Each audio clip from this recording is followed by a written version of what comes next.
Please can you tell me your name, job title and company name? All right, hello. My name is Harry Singer. I'm the managing director of a company called Singer Instruments. And can you tell me what Singer Instruments does, and just as importantly, why you do what you do there? Good question. So Singer Instruments believes that science, and in particular biology, holds the key to solving some of humanity's biggest issues, like climate change, like virology research and battling COVID-19, like pollution in the oceans, plastics problem, renewable energies. There's a biological solution for a lot of that. But biological research is really slow, as is a lot of scientific research. Singer Instruments makes robots to help speed it up. We make all of our robots in a factory based at the moment in the middle of nowhere, in a village on the edge of Exmoor in Somerset. We're supplying to 55 plus countries around the world. Our biggest markets in North America, Europe and Asia.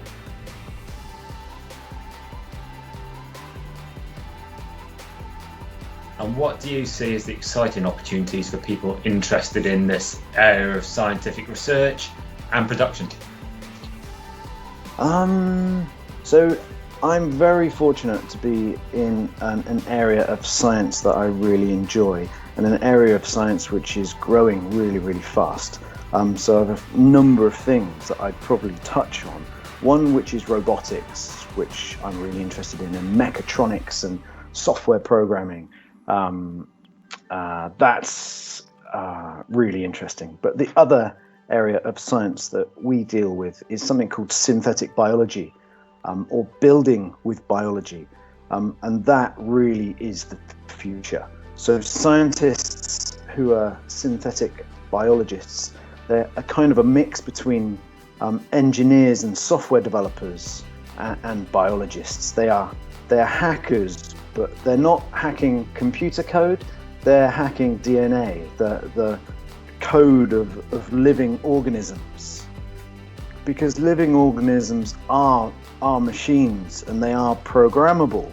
And scientists, in particular synthetic biologists, understand it well enough now to be able to reprogram some of the living organisms to be able to do some really cool stuff.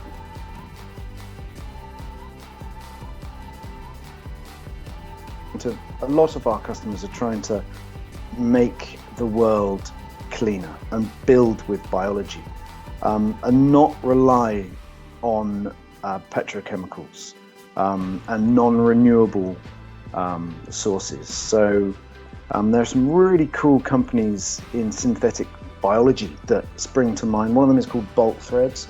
So Bolt Threads, the issue that they're tackling is synthetic fabrics. So probably this t-shirt is made of 50% polyester. A lot of those fibers are making their way into the sea, and polyester ultimately comes from oil, which is not renewable. Bolt Threads have hacked a really simple living organism called yeast, which is usually used for brewing beer and making bread.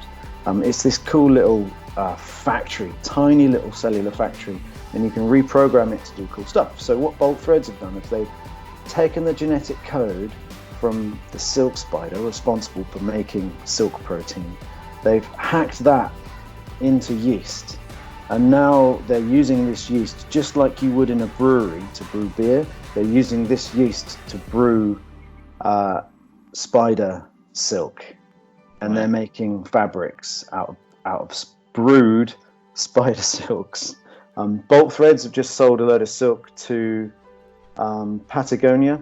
Yep. There's another company called Spiber who we work with. They've just sold to North Face. So companies who are really ecologically aware and want to use renewable fabrics are starting to brew their own fabrics. Now that's pretty cool. Another company that comes to mind is a cool company called Impossible Foods. They recognize that essence of beef is to do with something in the red blood cell called heme, which is concentrated in mammals, but you also find it in plants. One plant that's got heme is the soybean.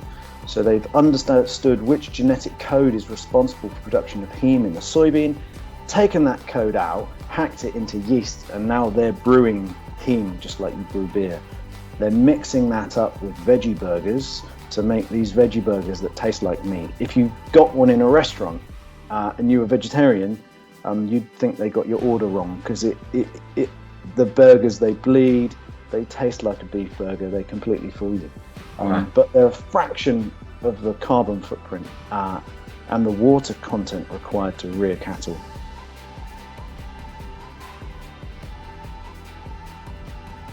Excellent. So in terms of your own staff team, what technical skills are you looking for in team members? And I appreciate you've got different disciplines in the company. Yeah, so we're always after biologists who understand the types of challenges that our customers are facing. So biologists who understand synthetic biology, we're always after them. How would you get there? You'd be interested in biology, you go and study biology with a view to going on and doing synthetic biology or something like that. We need software developers all the time to program the robots to help speed up that bio research. Software development is, again, another discipline where you can't really go wrong, because there aren't enough software developers to go around, and there are lots and lots of really interesting jobs. Our software developers get to make robots move, which is pretty cool. What else? Engineers. There aren't enough engineers to go around.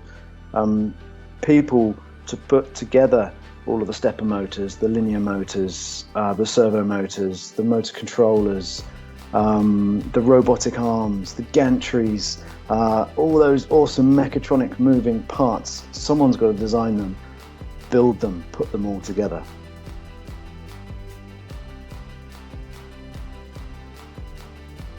Excellent. So quite a diverse range of opportunities, and assuming someone follows the right path to take them there, what behaviours or personal attributes are you looking for in your team? Yeah, I think attitude and spark for us is much more important than qualifications.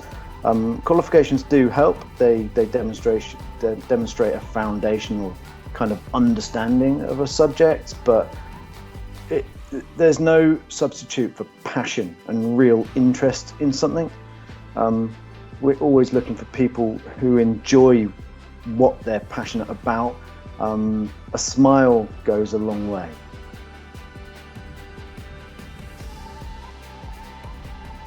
Thanks for all that, Harry. And finally, could you set a practical task that someone could try at home related to your field of work? Practical task that someone could try at home.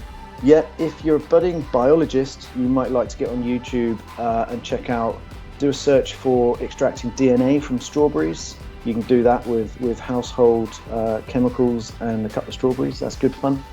If you're a budding software developer, you might like to buy yourself a cheap Raspberry Pi or Arduino and do a few little software development tutorials, which you can find online as well.